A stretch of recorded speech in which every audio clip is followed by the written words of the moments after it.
to a new episode of Informed Decisions. We have another great guest, our friend Sarah Campbell. I do apologize for me laying on the couch. I do have a back injury, but we're not going to give up recording our weekly episodes. No, we're not. I do not have a back injury. I decided to lay on the couch too to be in solidarity with Garrison. So, but uh, that being said, Garrison, I'm glad you still feel. I'm still glad you still feel up to doing this. Um, you seem to be in good spirits. We're very happy. Sarah, we're so happy you're here. I haven't seen you in ages. It's so good to see you, see your face, hear your voice. You always like light up the room. So thank you so much for joining us today. Thank Um, you. Thank you for having me. I was so excited when I got the invite. I love both of you, and we always have good discussions when we do get to talk. So I was super excited about this.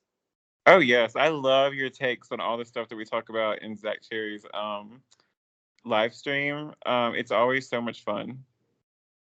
I can't wait. Plus, and so this week's theme is nostalgia. And do we need it? Do we don't need it? Are we going to really be clinging on to it out of fear of what's happening in the world now?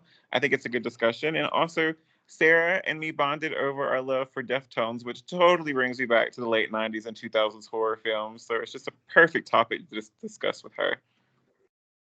100%. I feel really strongly about nostalgia, so that's why I suggested it when you were like asking for ideas, because I have like very strong feelings about it. I think it's here to stay, and I'm all for it as a coping mechanism. Well, right. I think a lot of people have talked about like studies like why, especially our age group, would rather watch something older than to dive into something new. It's kind of like an anxiety. Like we use it to soothe our anxiety because watching something new is a dedication, and you have to you don't know how it's going to end. You get anxiety. Watching something old is comforting. You know how it ends. It's very familiar, and it's just very soothing. And I think that's a really um, big thing that especially millennial generation is dealing with right now because we are being handed the keys to this burning castle and it's just scary to be the adults and yet still have not that much power and not that much say so, I find. Yeah, I find it boils down to three main points for me. So the first one is kind of what you just talked about. Like, I know it's been said to death, but times are tough. Like, times are tough right now. Things are really uncertain. No matter where you are, like, it's rough right now. So it's easy to kind of regress back into the things that you did during a time where you felt safer, things were easier, things felt happier. And a lot of people seek comfort in that. They use it to cope. I know that I can disassociate for half an hour scrolling on Instagram, looking at like retro 80s, retro 90s, like geriatric millennial, like Instagram accounts, just thinking about stuff I used to love when I was little. And I think that's totally fine. I know a lot of people will say you shouldn't be, looking back all the time. You should be moving forward, but I don't think there's anything wrong with it. The second part is actually you touched on it again. It's like a shared experience.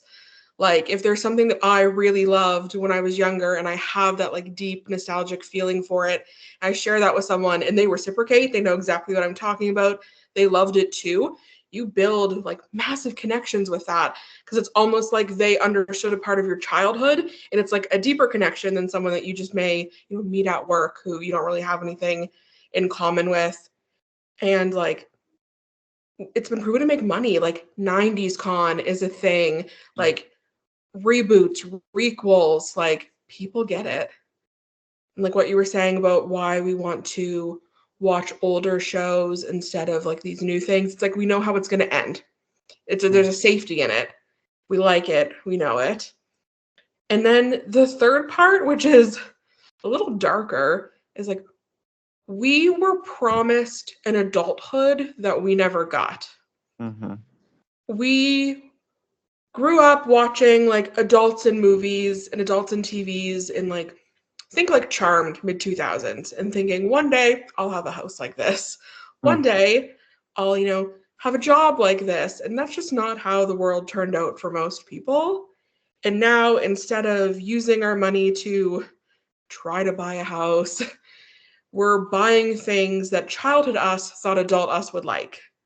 Mm-hmm. So we're trying to create these spaces around us because we never grew into what we thought we would. Oh, Sarah, like you Mhm. kind of like touched me, like made me want to cry, but it's so true. Like, um, I used to weigh like 300 or something pounds, and I lost 100 and something pounds, and I could never wear what was like in style when I was in high school. Um, so I tend to buy things that are very what I want it to look like. Like I have an Abercrombie cardigan that I love so much, and it just reminds me so much of the 90s and 2000s. And I still wear Doc Martens because it was like the it shoe when I was in school. Um, I just love like I love the music from back then because it was so much variety. And like you could listen to Linkin Park, but then there's Goo Goo Dolls, and I had Britney Spears, and it was all very popular on the radio and on the in the Billboard Top 100. And I think there is variety now. I don't know, I just miss all of that. Like I just miss how you could touch everything. Like everything had a physical thing, and you could go to the Blockbuster, like my hat, and you could just be immersed in the culture physically. And I think that's what I miss. I think that is probably I think a lot of people in the pop culture that love pop culture so much, I think they do miss that. Even Gen X, like that's why they're buying like what is it? They buy like tapes now, like the tape record, and like you could buy certain VHS. It's just like something that they're touching that they didn't get to experience, but it seems like they want that connection that we got to have. 100%. I say this all the time. I remember lining up outside overnight for concert tickets and getting a physical stub and having that ticket. And now everything is just done on your phone. Swipe the QR code to get in. You're on your computer the morning of. It is not the same. Mm-mm. And not that I hate it. I love how easy and more accessible things are. I just kind of wish there could be like a happy medium. I think that would probably help a lot of people um, with their anxieties and depression. And that might be a stretch to say, but I know we don't like to leave our homes and it gives us anxiety. But when I used to go to what is that? Hastings. Oh, it would be my favorite thing. Or Sam Goodies. I worked in the mall, and I could go to Sam Goodies on my lunch break, and I was just being submerged in all of that was so amazing. Being able to touch stuff, listening with those gross headphones to the record before buying it, talking to other people in the store, lining up outside stores for like CDs to drop. Like, I met a good friend that I had kept in touch with for years in a lineup to get a Backstreet Boys CD. Like, there's an argument to be made for social media giving us a bigger connection to people all over the world. Like us, we live in different countries, but it's a different kind of connection that I miss that we used to have. Yeah.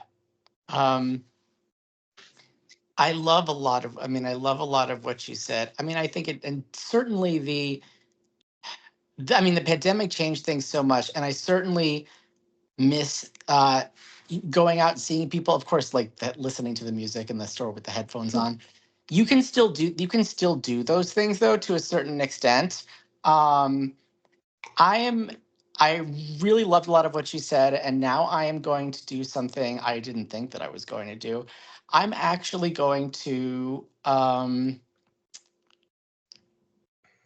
actually going to argue that nostalgia is a bad thing. Go ahead. Now, So that's the whole point of our show. This is like Sarah's bringing out the main things I wanted our show to be. I'm so excited. I was not honestly, I wasn't expecting to do this, but as y'all were talking, the more I was thinking about it. Um, please be clear.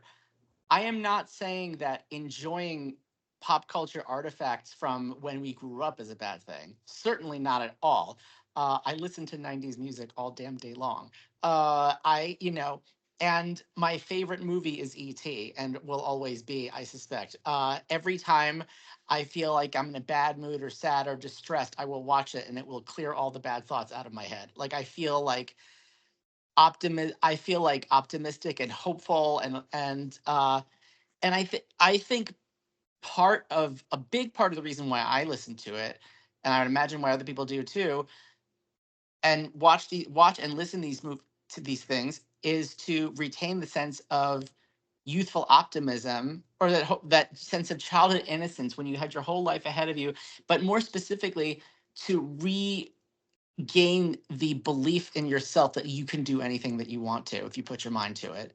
I think it puts us back in touch with who we are, before life threw all this shit at us, before life got all complicated.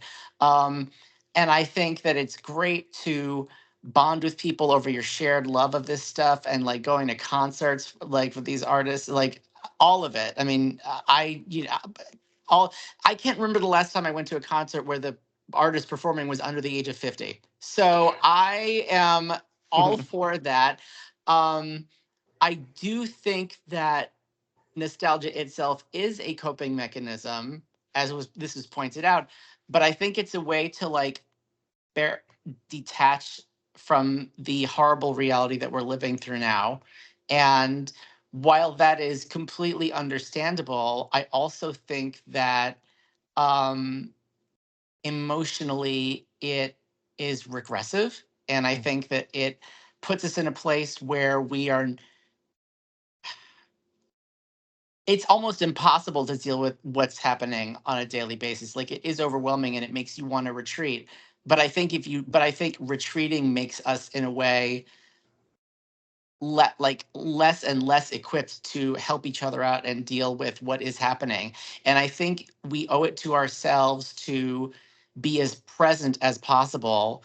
And I know that that's really, really hard work. It's really hard work, and especially if you are suffering from childhood trauma, which I think is frequently, roots itself in in nostalgia. And it's so ironic. It's like, especially with people who have suffer from childhood trauma, want to,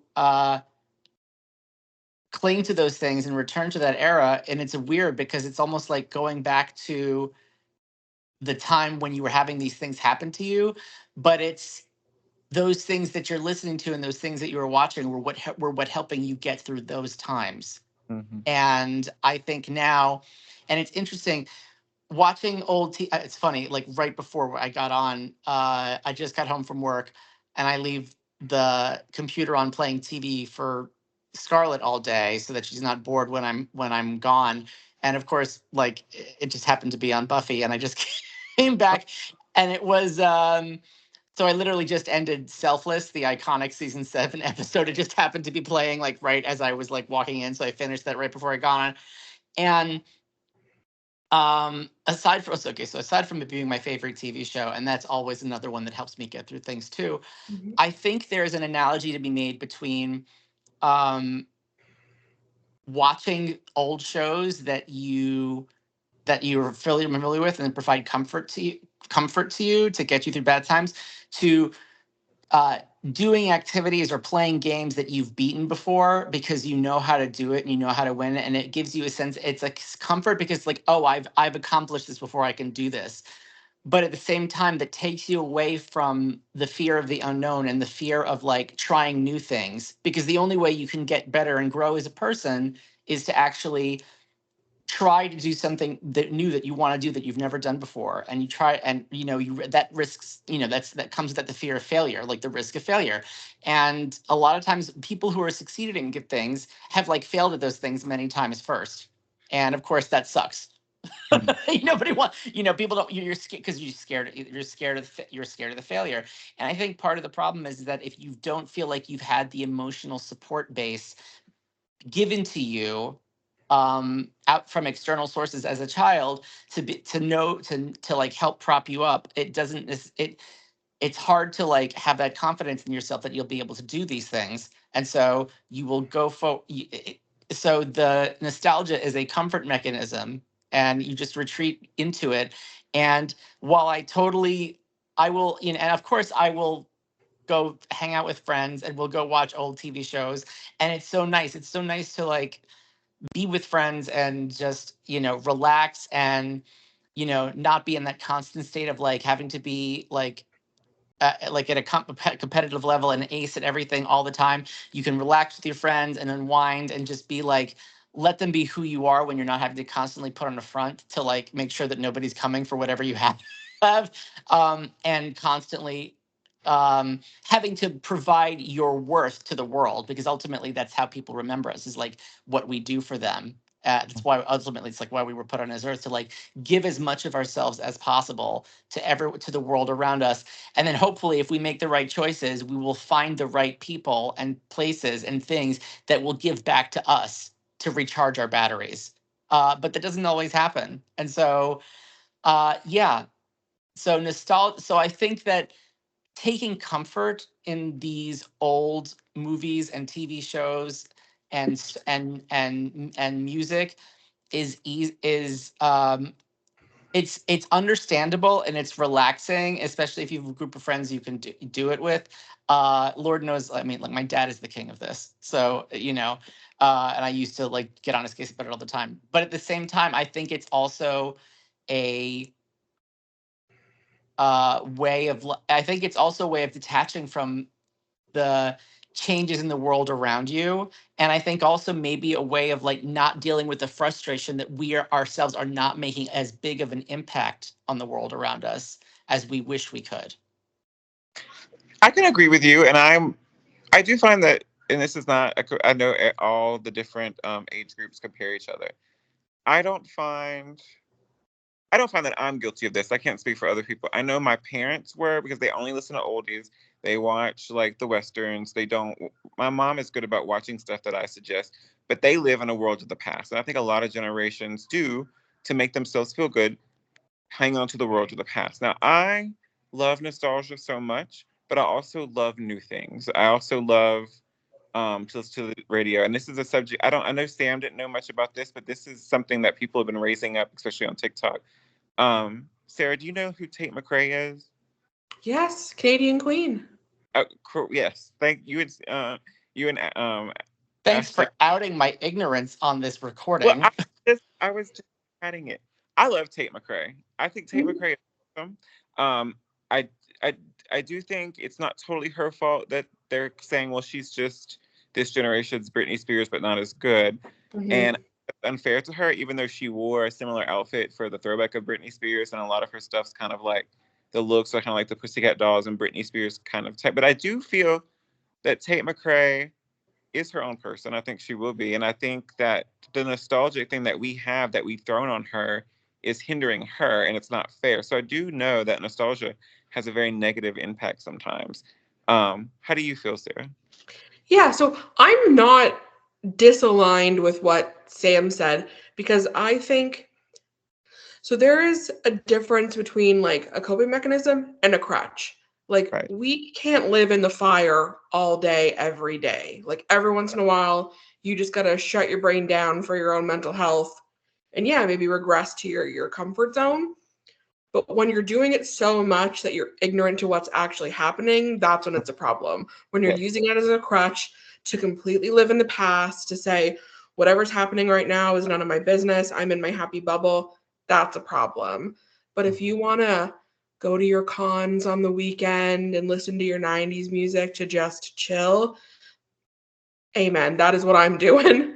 I am watching Buffy and I am listening to like anything that came out between like 89 and 99. And that is my happy weekend because Monday through Friday, we're right back in the world.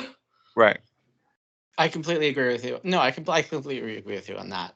Um, yeah, there is a. I know it's seeing all these pics of our mutual friends like going to the '90s con, and I've been so out of it lately just because of uh my own life and immediate surroundings and personal responsibilities. I'm actually really I'm almost really annoyed that I didn't go to this and I didn't know about it because it's so close to me. This was so close to me. It was Oh, like it's in Hartford, Connecticut. That's like less than 2 hours outside of New York City. I could Oh have no. I know I did I wouldn't even I don't think I even would have had to necessarily like stay in a hotel. I think I could have just like, found someone who could have like gotten a zip car with me and like gone. And so I'm really, I'm like, I'm, so I am a little bit like, oh man, like I saw I saw it, and I'm not even like a convention person necessarily, but I mean, had I known about it in advance, I mean, ugh. I mean, I'm actually a little bit like, I feel like if I had been like more in the know, I could have just been like asked Ryan if he could have picked me up along the way Yeah.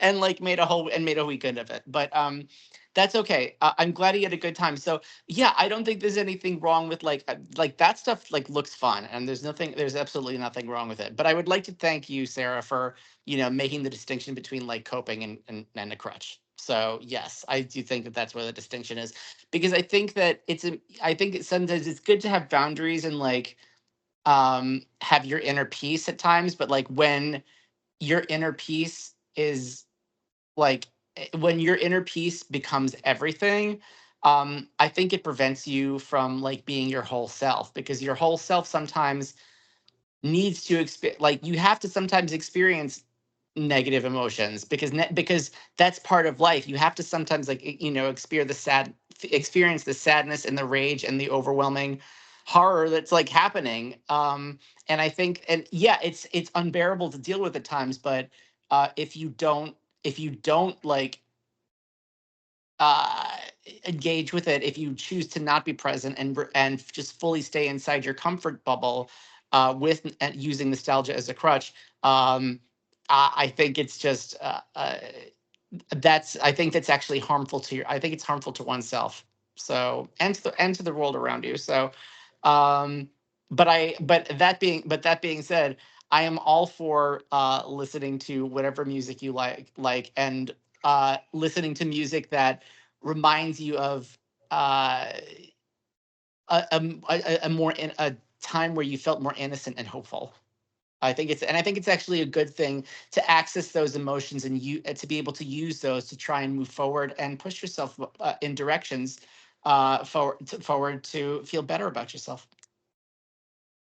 I think Garrison actually had a really good example earlier when you were talking about the Abercrombie sweater. Because, like, the term healing your inner child gets thrown around like way too liberally. But buying that sweater did heal a little part of your inner child. But it's when people start going to the extreme and they're like, I am disassociating from reality because it's healing my inner child. Like, that's when I have to draw a line. It's the same thing about crutch versus coping, living in reality versus just having a nice nostalgia about the past. Yes. Well, to bring, and we don't have to talk politics with this, but honestly, I feel like we're kind of living in a world where a group of people are trying to recreate life was like for them when they were young. And I mean, that could be a stretch, but we were like experiencing age groups nostalgia, and they want it back so bad that they're making the whole country or countries bend to that. Mm. Mm. Yep. Yeah. I also just wanted to point, and just to briefly go back again to Sarah, but just to like, help us like just be in a place of like mutual affirmations and kindness towards one another. I appreciate you being vulnerable and open about that struggle with your weight in your teenage years and like how that influenced you going forward. And I would just like to say that you look really good. Oh, Hot, some would I, say. I've always been an open, not always. In my adulthood, I don't know if it's when I went to therapy for a while because it's just, life is hard. Being a nurse is hard. Like everybody's life is hard when they I'm go through still in that. therapy. I get it. And after that, I was like, why do I want to be around people who want to be around people like me. I want to be nice. Like but I can't, and not that people who hold things in is bad, but I like being an open book because it allows for people that want to be around you to be around you, and you don't really like attract people that would not, once they learn the truth about you or who you really are, to be around. Correct. You're Um, correct. Being your full self. The people who are you will the when you are your full self, you will draw the people into your life who are meant to be there. Yep. um, so let's see. So Sarah, I guess since we are talking about nostalgia and we're talking about, we could talk about the better part of nostalgia. What is some of your favorite things from the past that make you feel good now that have like been a constant in your life? I mean, it's got to be music. Obviously, there's movies and TV as well. Media in general is kind of bundled together. Like, we have the comfort shows, right? We have Buffy, we have Charmed. Some people have Friends. I also love Friends. Like, shows that I saw at a younger age where I envisioned that that's what my life would look like as an adult. Mm. Those kind of shows. Those kind of movies, right? Scream, obviously, didn't want to get, murdered, but it was the vibe, it was the fashion, it was what I thought things were going to look like when I, aged 10 years. But mostly it was music. I've always loved music.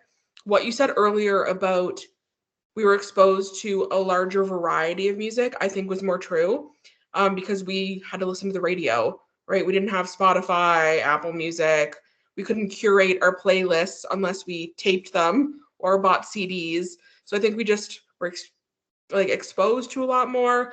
Also, how you were raised, right? Like I listened to a lot more music, like my dad, who liked a lot more rock music, and I've always had an attachment to music, and just that whole era between 89 and 99 is just like my comfort era of music because it's when I was discovering what I liked. And there was a study done, again, don't quote me, but there's actually like a study done that says that 17 is where your taste for music like settles in. So what you listen to around 17 is probably going to be a good indicator of what you like for the rest of your life. And like that's when I was listening to like the Goo Goo Dolls, Deftones, like Our Lady Peace, Sum 41, like those kind of bands. And so yeah, when I want comfort, I go back to that music.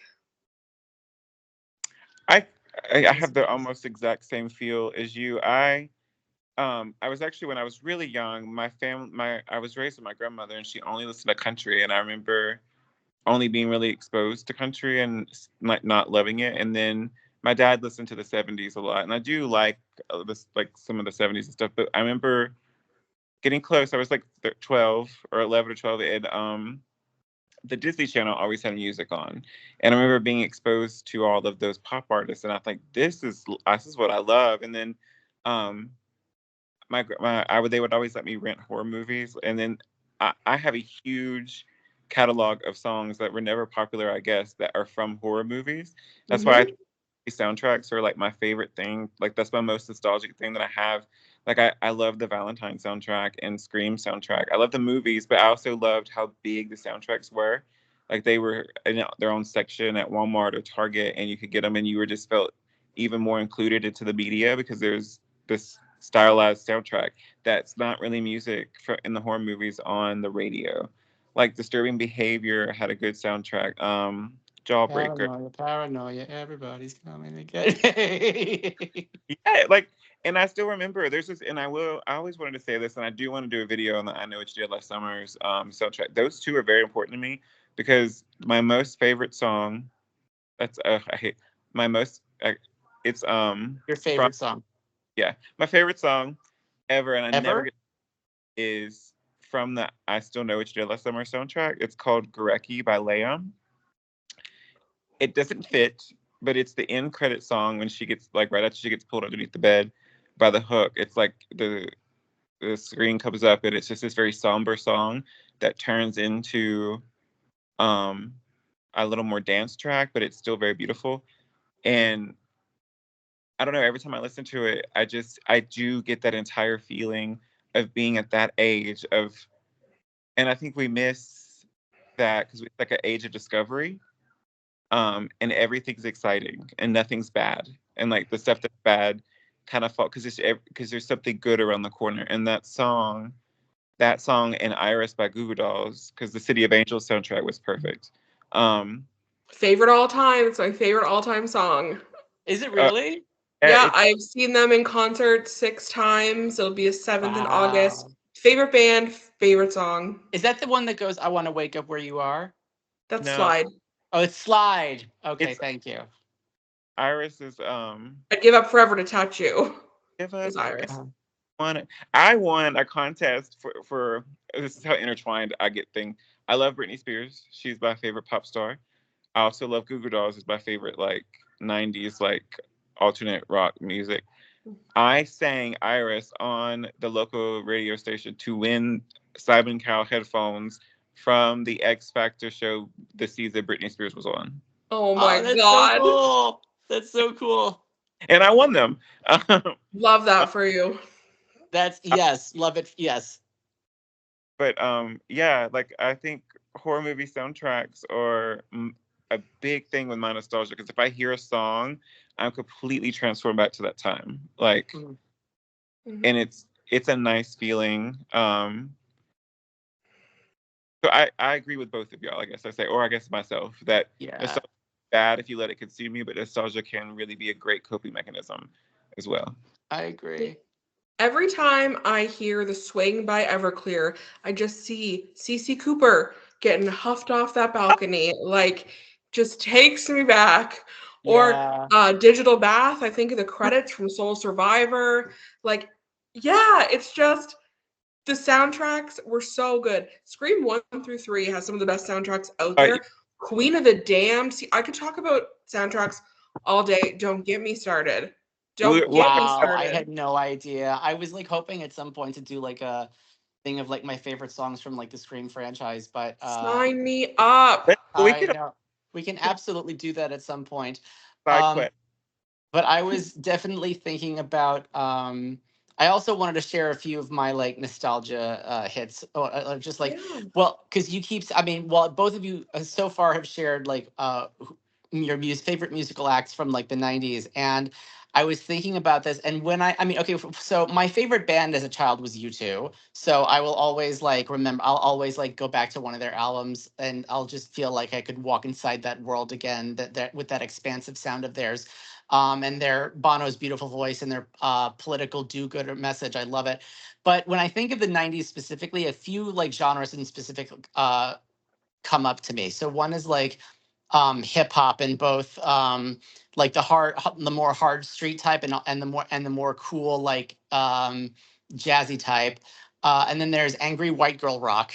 And yes, and so there's like a few. So for the latter, garbage is number.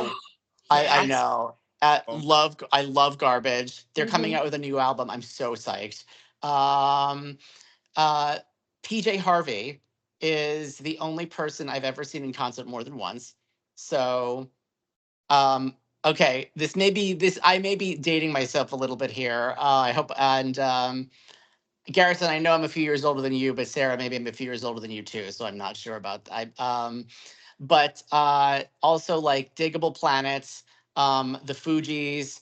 Mhm. Uh, Fugees. so uh, Pink was like right at the tail end of that, but I love her too.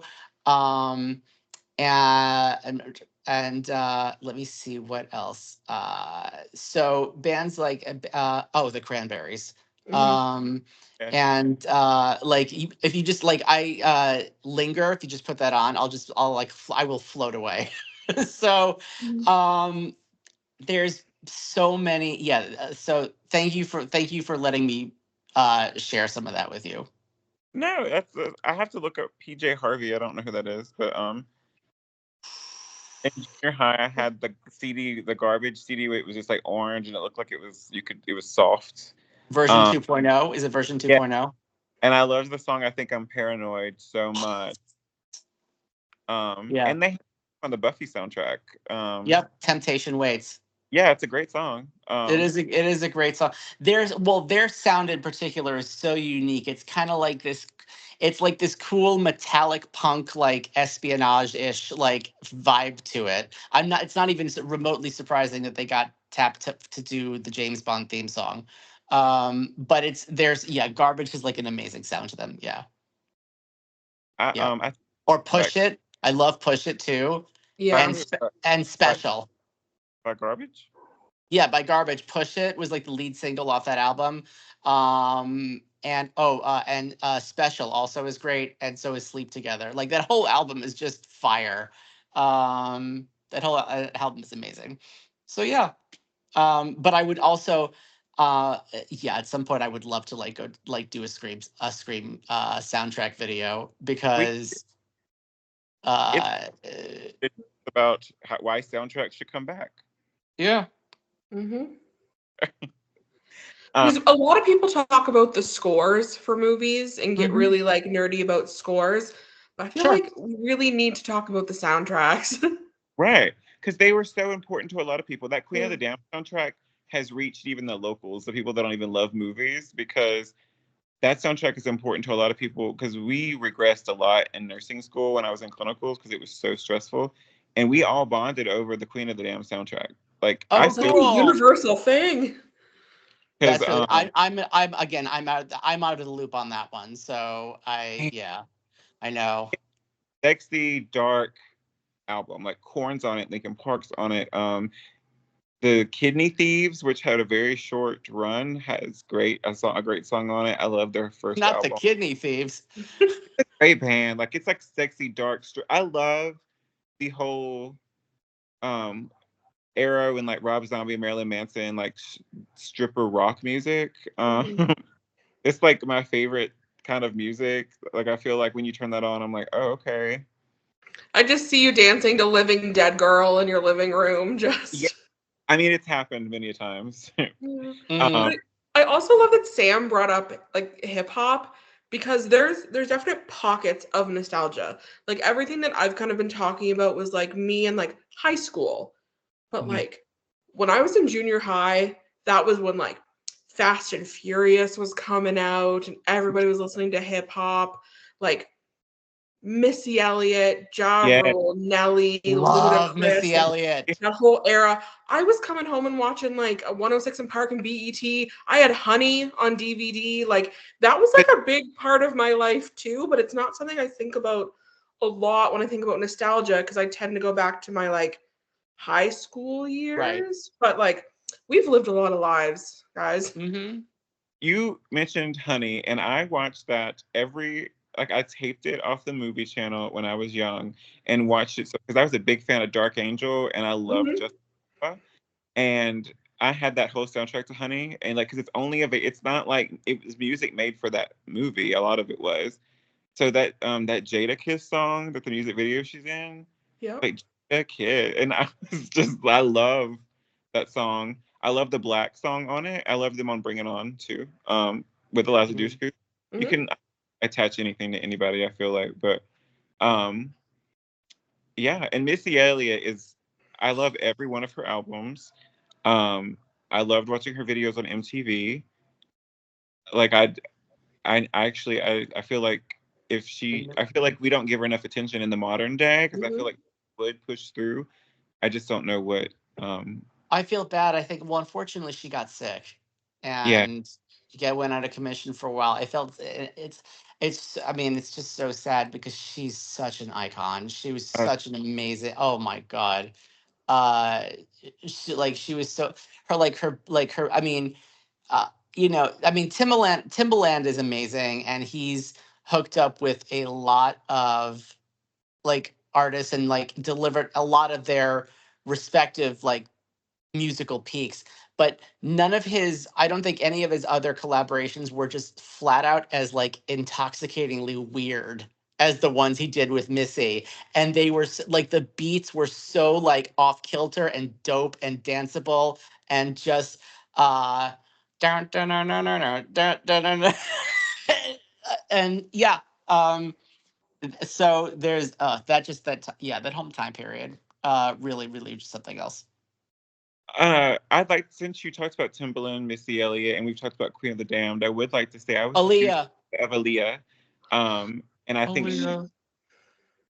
did so well with her performances and her videos were always slightly weird, slightly mainstream, and Mhm. they were just so danceable in the most like smooth way. And Yeah. I have been a fan of Aaliyah. Like I still listen to her. I have a playlist where I have all her songs that I love on her, and I just it's an artist that was gone too soon. Way too Mhm. soon. That was painful. That was just way Yeah. too. That was too tragic for words. And everybody said, literally everyone like had nothing but the nicest things to say about her. It was devastating. It's I'm Yeah. Do you remember when they would have a magazine spread and it would be like a different star from all the shows on the cover? They had like the women's episode. It was like Nev and Carrie Russell and yeah, Sarah Michelle Gellar, yes, and it's just like sure, all the icons on the covers. That absolutely, yes. that was the vibe that gave me. The WB up front gave me. I just yeah. started picturing those magazines. Do you remember the Vanity Fair one with all the teen girls from our heyday, Yeah, Sarah? With I Amanda sure Bynes, do. Andy Moore, and Hilary Duff, and Raven Mhm. Simone, um, the Olsen twins. But it has a history behind it, and they do it on some because Hillary and Lindsay didn't like each other, and they were in the photo shoot. And there was a lot of drama behind all the stuff. I live for that kind of stuff. I Oh do my god, that the drama. reminds me. Yeah, no, that reminds me of the whole thing with Madonna and Courtney Love. Oh, it's like slightly. I mean, it's slightly before. Sarah, thank God I got a nod from you because ooh, I just remember. Well, the first time I'd ever heard anything of that was when they were on the cover with Tina Turner of Rolling Stone, and that was in the Oh yeah, early '90s, I think. And you remember that, Sarah? yeah. I Um, remember the cover. yeah, it's such an iconic cover. Mhm. And obviously from reports behind the scenes of what was being interviewed was that Tina Turner was being her usual classy self, and Madonna and Courtney Love both got along with her just fine, but with each other, like, not so whatever was going on there, I don't know. But then, of course, knowing that backstory just makes it all the more entertaining when you remember their like hilarious interaction at New Year's Eve in Times Square, when like Courtney Love was literally throwing like food Yeah, at the yeah. So I Mhm. know all that behind the scenes stuff just cracks me up, like the And drama and like all this stuff. Like these people aren't getting along. It's literally why and we didn't have Watch What Happens Live then to get like the backstory behind all of that for Andy Cohen to like pry into everyone's business and be like, oh, so I heard you didn't like this person. What's the story behind that? Mm. and there's another thing too, and I don't know if it's because I am now older. I'm 35, but I don't see it happening today. Like I remember happening it to me, and it's like celebrities like literally having us in a chokehold. Like mhm, the impact that Mary Kate and Ashley had on me when I was growing up was crazy. Like we had posters on our walls of people. We lined up to see them at the mall. Like celebrities had chokeholds on us. Like there were TV shows ranking like your top crushes. Like it was just in magazines, you would buy magazines just to get the posters. And mhm. like, I don't know if that's still happening today because we don't have a lot of the same physical media. Like, people don't really put posters up anymore. You're not like buying magazines. So I don't know if people are still obsessed with each other or if it's just because we don't have like the physical media anymore. But yeah, it feels different. Sorry, Sam, I cut you off. You're talking about social media No, please, and that's fine. accessibility. No, it's fine. Yeah, that's all I wanted to say, Sarah. You're good. Hmm. But I will say one thing I love about now is that there's a lot of songs from Buffy the Vampire Slayer I never had access to. Like I would search, search, search, and now I can find them. There's still one that plays in the background of Surprise, where she's in that dream with Drusilla, and I can't Hmm. find the song anymore. I had it once from Napster a long time ago, and now I can't find it anywhere.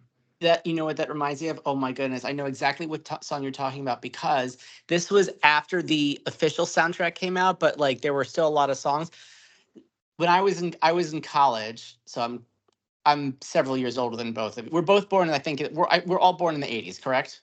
Hmm. 89. Yes.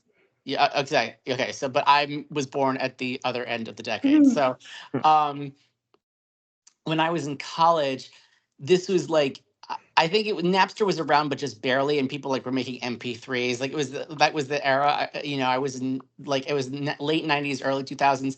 There was some account online who was like, "Do you like?" I had a catalog of like every song that was like played on the show, and they were like, if you send me your request and give me like $10 and I will make you your own CD of like the songs from like all. So she made me a CD of like 16 songs that like span the entire series that like I that like had that I and oh my god, I hope I still have it. I like Four Star Mary so much is because they were the band that did Yes. all of the Dingoes Ate My Baby band Yes. songs at the Bronze.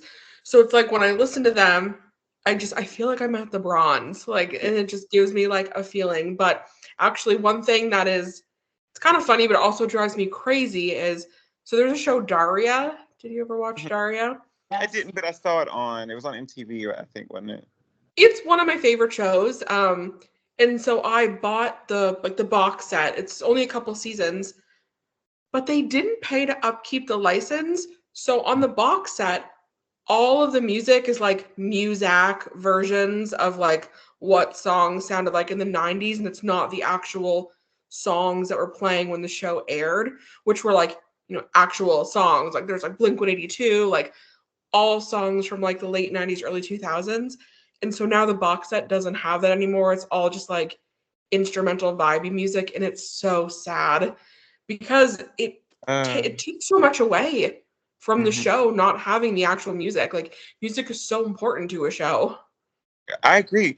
I have the DVDs of Dawson's Creek, and they didn't get the rights to the theme song, so it's just run like mad song. That's very jarring to like your memory because you're like, this isn't right. Like I'm not enjoying this Yeah. like I should. And they've Charm did that. The theme song had uh, to change. what an iconic theme song that Charmed Right. has. It goes so well with the show. Whenever they do that and don't pay the rights, like there's something magical, especially during the 90s or 2000s, about the music choices in Mhm. those TV shows. So when you don't include it, you're taking away part of the story, especially in Mhm. teen shows where those songs were specifically picked. Because of the And lyrics. yes, and the feelings, and you don't. Mhm. It's not the same feeling, so you're losing a part of the show. Um, so I think that that's a great part of nostalgia because it's almost like you feel it with your body when you're watching it and they change something and you're like, this isn't right. Exactly. And it took me a minute because I was watching Daria and I was like, I didn't know any of this before I just started like playing it. I bought the DVDs, popped them in, and started watching it. And about halfway through, like the second or third episode, I was like, something feels different. And I couldn't put my finger on it. And then I just was reading the box and they had a whole excerpt about it, about how they Mm, changed the music. And I'm like, that's it. It doesn't feel the same. hmm So it's funny that we just like pick up on that stuff. I'm glad they never did that with Buffy because there's some really like great songs, like the song that Buffy dancing to in the episode Passion Hmm. by Morchiba is one of my Hmm. favorites. And it actually opened me up to Morchiba, which has another great song that I love that I can't name right now. Um, Biff Naked's Lucky. I'm so sorry about that. No, that's fine. It gave us an excuse to go off on like a music tangent. It yeah, was Yes. nice. what kind of what made me and Sarah start talking outside of the Patreon because we mentioned Deftones. It's We both Deftones. in a group chat, and I was like, "Oh, somebody else likes Deftones." Because if I mentioned Deftones, everybody kind of looks at me like, "What?" And that's like the sexiest rock you can get is Yeah. Deftones. Which song any songs in particular? Digital Bath is my Yep, Okay. favorite by them. Mm-hmm. Change is so erotically dangerous sounding. Like it, And that's from the Queen of the Dam soundtrack. It's yes, Change in the House of Flies, 10 out of 10. Minerva. Rosemary, Mm, My Own Summer, parentheses, Shove It. Basically anything off of like White yeah. Pony, Around the Fur are kind of my favorites. My first introduction to like she was right, and this is another thing. Oh, this is a great subject. Me and Zach had discussed this at one of our things. I had found his review on Soul Survivors. Mhm. I had the physical soundtrack to Soul Survivors, and I don't know if Digital Bath, I think it's on it, but it was in the end credits, and The end credits, yeah. I remember loving that movie as like a 12, 13-year old, and I revisited it last year after I listened to Zach's review, and It's not a good movie. And I remember it being a great movie. And I thought I was just too young to understand that it didn't make sense. I thought it was just Soul this, Survivors? yes. And Does not make not good. Great soundtrack, not good movie. it's like a really bad movie. Like something. It's not even edited right together. It's Um, terrible. This is actually a good segue back into nostalgia. It's just you can be blinded by nostalgia. Like I remember a movie that I watched a dozen times as a kid, and it was called House of the Dead. It's that like Uwe Boll movie based on a yeah, video game. And I thought I loved it. I thought it was the greatest thing ever. I rewatched that as an adult and I was like, this is terrible. yes. Why did I ever think this was incredible? So, yeah, blinded by nostalgia a little bit. Sometimes nostalgia aids older movies. Like, there are older movies that I know probably aren't the best, but because I loved them so much, I still do. And then sometimes it's like, wow, I was really blinded by it. This is crap. Yeah. I remember when Netflix got the original Power Rangers TV show, and I was like, I'm gonna. It's rough. Oh, it's bad. Like you could tell it's pieced together from another show, like from, and you're like, this is terrible. Why did I love this? But I don't know. That's so funny. I think I knew it was terrible when it was out, but I was also older than you were when it. I'm also older than you, so I think I was older when it came out, and so at the age range that I was in, I was just like, "Oh my god, this is so corny." But it hits you different at different ages, and so that's totally fine. And that's totally fine. Ooh. so I guess to kind of, not that I want to close out, we are going on an hour and 30 minutes, but to kind of tie it together. So in this subject, and it has nostalgia, how do y'all feel about not the reboot, or the um, introducing Final Destination? Because it has the gore, it has the mindless kills. How do y'all feel about that? Actually, I was thinking about that as we were talking because an example that I was going to say for Sam, because he was talking about when things are over instantly. I'm like, that log truck from Final Destination 2. It was a lot of blood, a lot of gore, but it was over pretty fast. And a lot of yeah, Final Destination is in a weird place for me. I enjoy them. It's in a similar vein to like the Purge movies. There's almost this like section of horror franchises that don't get talked about a lot, but have been like pretty consistent. Mhm. Final Destination freaks me out because it's the anticipation. It's like the what's going to happen. It's like you're waiting for the person to get hurt. But I don't ever find that the kills are too much for me because there's also kind of like a levity to the movies. Like, I don't know, it's a sweet spot for me. Hmm. This new one looks a little much, I will say. And I don't know if that's just because now I'm older and like Sam was saying, like I feel the pain, I don't want the suffering. Mhm. And maybe just because it looks more realistic. But yeah. Interesting. Yeah. So the Final Destination, as yeah, I mean, most horror franchises, I find I'm find pretty subpar. But I think with Final Destination, I do remember the first one having a moderate amount of suspense to it, and really enjoying that, because unlike other slasher films, it's literally death itself, and so you're just like scanning every camera, like every scene, everything in every corner, like looking like, oh my god, what, like, where is it going to come from? So I really, really enjoyed that the first time around. The subsequent sequels I thought were just, again, mostly ridiculous gore fest. Even though the deaths were pretty quick, I was just like, let's just be as elaborate and Rube Goldberg like as possible, to come up with these like psychotic, ridiculous ways to kill people.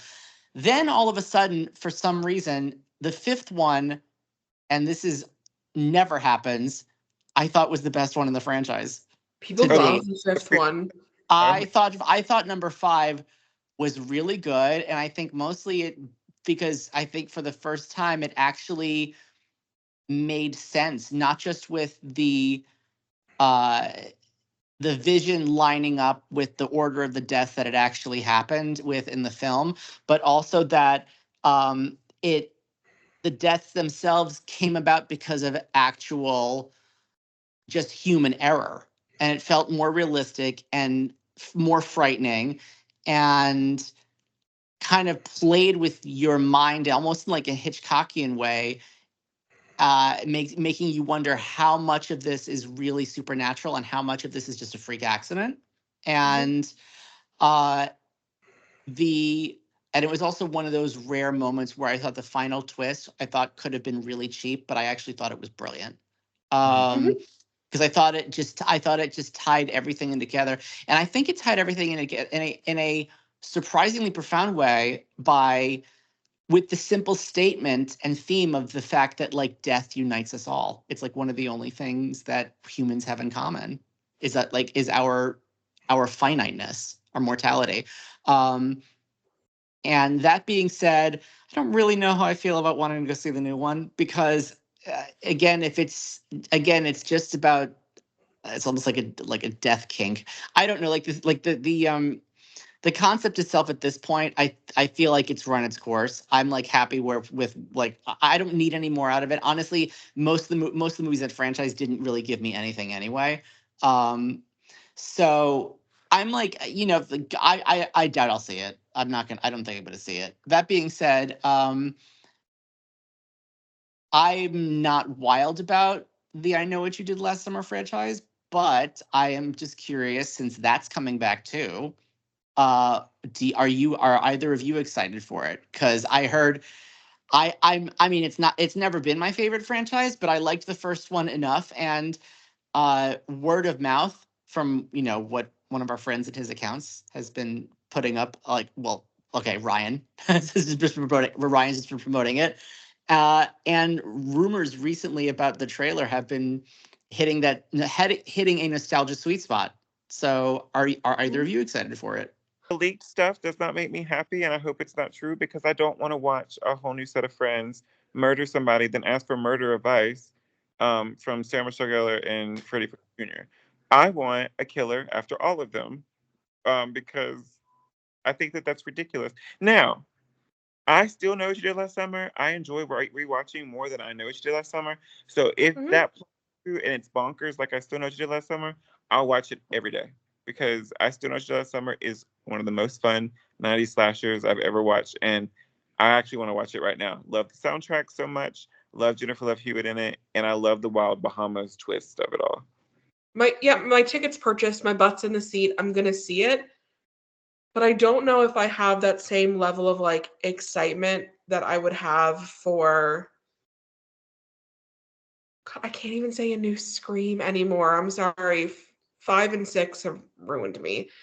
But Oh, they were never my like I Know You Did Last Summer was never my like one of my top favorites anyway. Like it never came to mind when I would think of like my top 5 slashers. Even though I enjoy both of them, they just for whatever reason they don't have I don't have that same connection with them as I have with Scream or with some of the Halloweens, but like my ticket is purchased, my butt will be in the seat. I hope it's just oof better than that Prime series. that that was rough. All right. Any closing remarks? I think I really enjoyed this episode. I really enjoyed this talk with you, Sarah. You can come back anytime or come back every time. You could be our because you made so many good points and really expanded like what we talk about on the show. And I think it all stayed with the theme of the episode. So I do think that we've come to the conclusion that nostalgia has good and bads, and we enjoy it a little bit. We think it's a little bit more good, or in my case, I think it does more good than bad. What are y'all's closing remarks? Yeah. Well, first of all, thank you for having me. This was so much fun. I know we trailed off, but we made it back. But we're just friends chatting. I think it was a good conversation. Yeah, I'm similar to you. I think it's good as a coping mechanism, bad as a crutch. It's nice to just have it sprinkled into your life. Like I don't know how else to put it. I enjoy watching things that I feel nostalgia from, and I will continue to do so. all right. So again, I will just reiterate. I think it's totally fine and healthy to return to pieces of art, movies, TV, music that put you back in touch with who you were and who you are at your core before life dumped before life lifed at you. So I absolutely condone that. And Sarah, thank you so much for being here. This has been so much fun. We really, really appreciate you being here. And this was a delightful conversation, and I'm so glad we did this. And I'm just continued to be grateful to be a part of this ongoing project with you, Garrison. Oh yes, like our last 3 episodes have been so good. All right, bye everybody. Good night, all.